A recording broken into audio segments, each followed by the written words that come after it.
Yun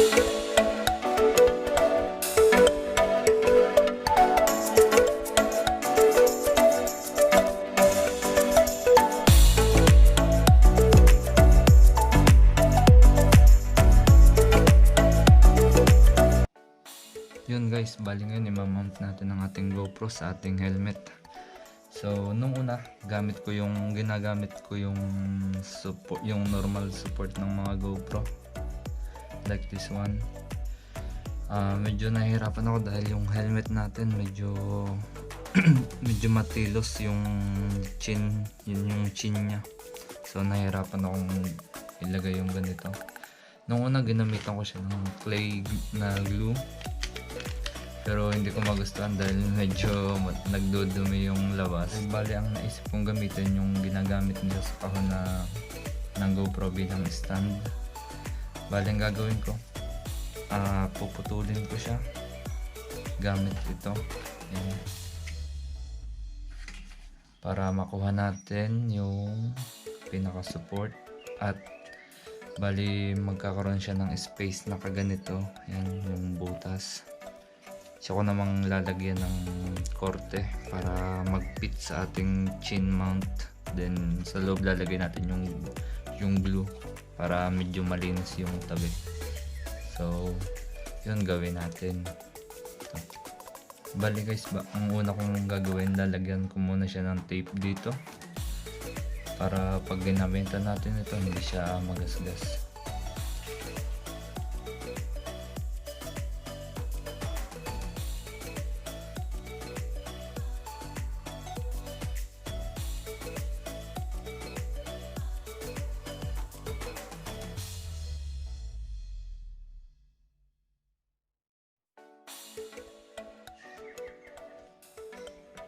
So yun, bali nilagyan ko na siya ng tape sa paligid para hindi magasgas. Yan, kung makikita nyo.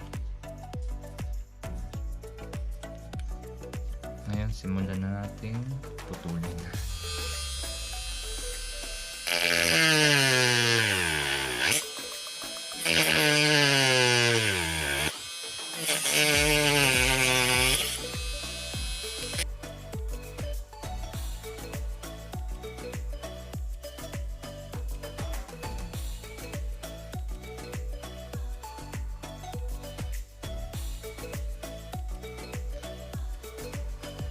So yun guys, bago nyo nga pala gawin ng ganitong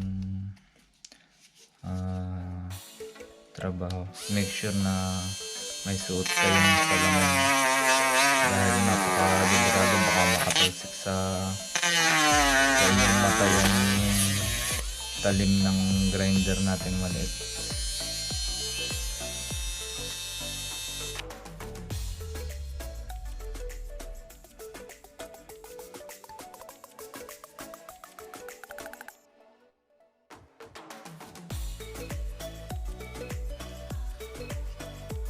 So yun, bali nakuha na natin yung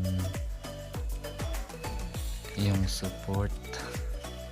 So bali madumi siya dahil meron siyang cola ng electrical tape natin.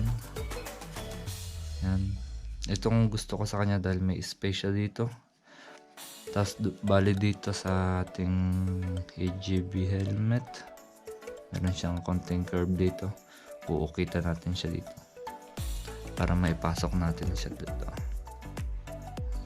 Tapos ito na lang glue na ito magdadala sa kanya. Yan, bali linisin muna natin itong ginamit natin pang curve.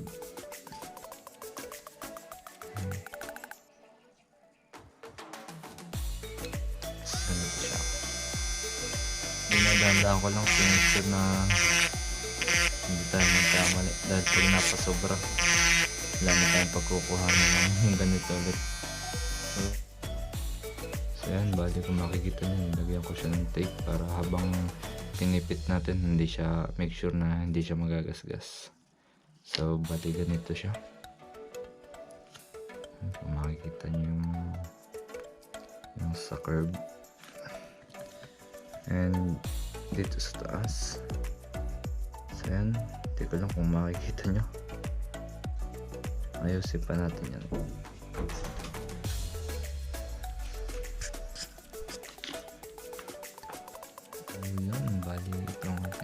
finished product.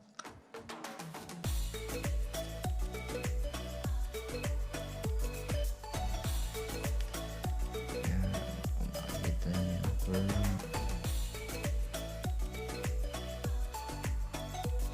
So yun, bali ilalagay na natin sa ating helmet. Lagyan natin to ng glue, pupunin natin para to make sure na talagang kakapit siya. Ayan guys. Ayan, bali itong gagamitin natin pinaka glue. So ngayon isa lang muna bubuksan natin kung ilan ang magkakasya dito.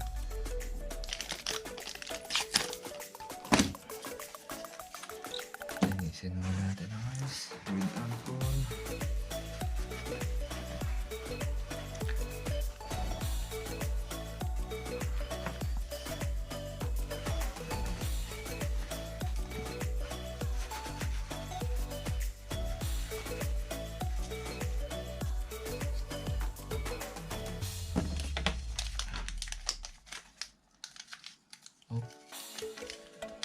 Salang bukas.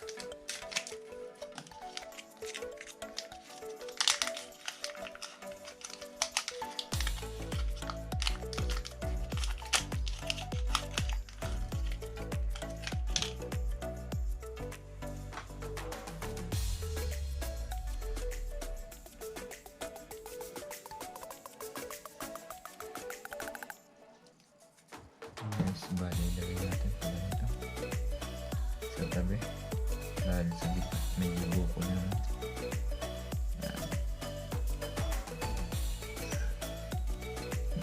Mas pala yung isa pa.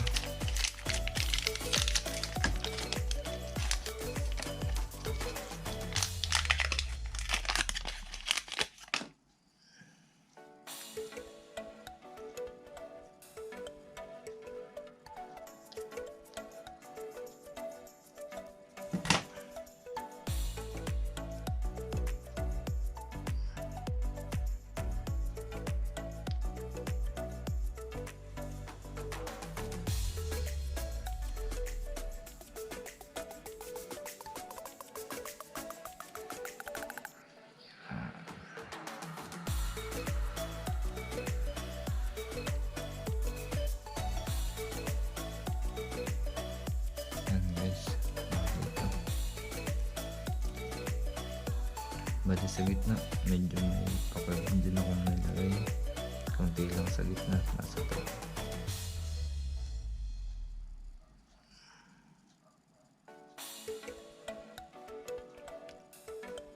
Yan, punasan muna natin kamay natin bago tayo humawak sa ating helmet.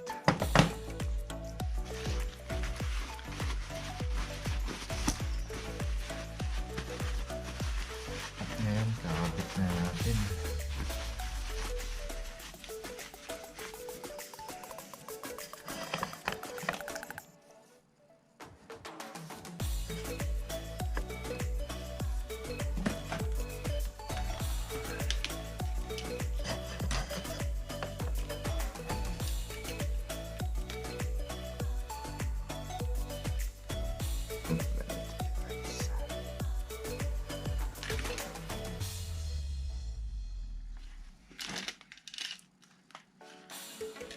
Press lang natin.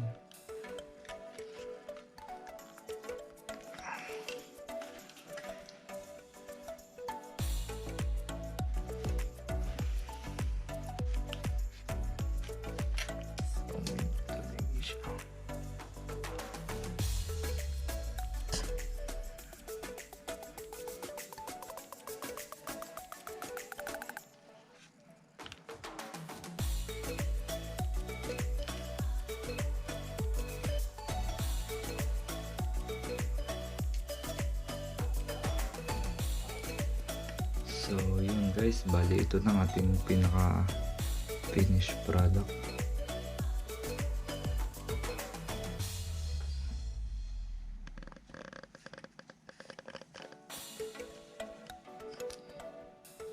Bali hintayin na lang natin 24 hours para tumigas siya at mas kumapit ng ayos.